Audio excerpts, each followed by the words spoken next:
Imagine hearing the faint drone of an aircraft overhead, knowing death was imminent, but unable to see where it was coming from. The Nazis had a name for this terror, the Night Witches, who were these fearless women who defied the odds and changed the face of war forever.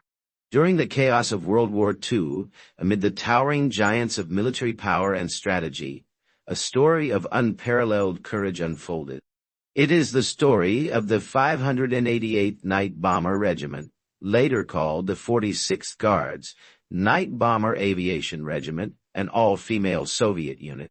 These women flew fragile, outdated biplanes, but their missions became legendary, a testament to human resilience and ingenuity. By the end of the war, their names would be etched in history. But how did this incredible group come to be, and what made them so extraordinary? It all began in 1941, when the Soviet Union was desperately seeking to defend itself against the German invasion.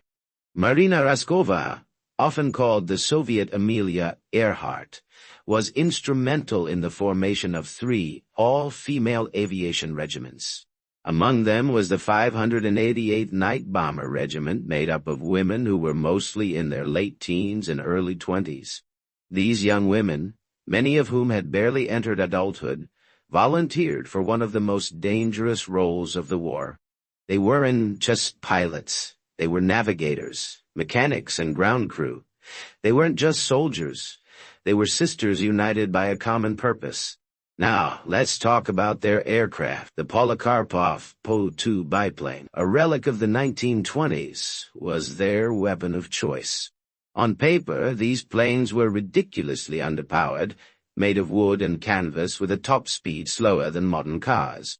They offered zero protection from gunfire, but therein lay their genius. The Po-2s were nearly silent, especially when they cut their engines.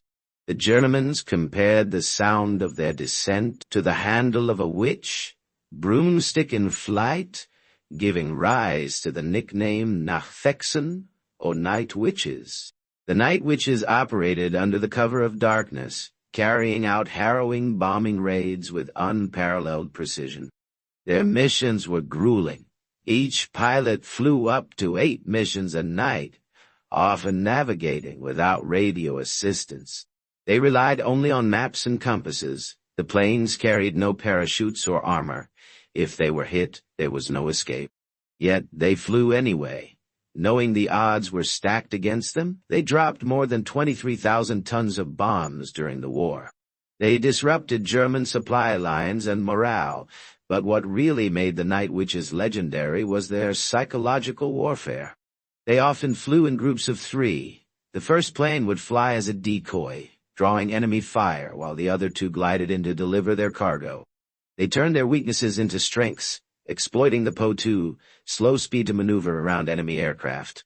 By the time the Germans realized what was happening, it was too late.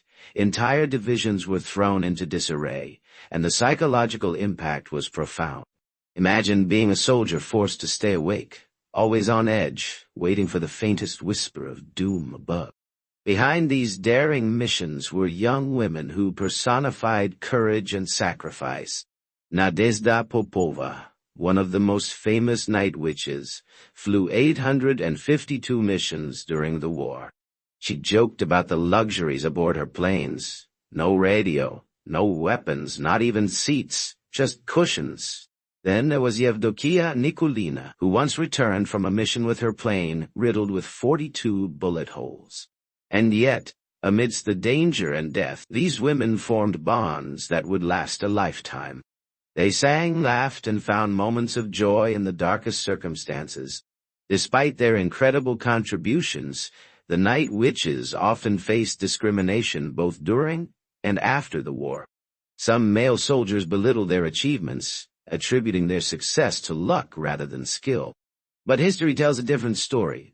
The Night Witches were awarded more than 200 Hero of the Soviet Union medals. Their bravery was immortalized in books, films, and songs.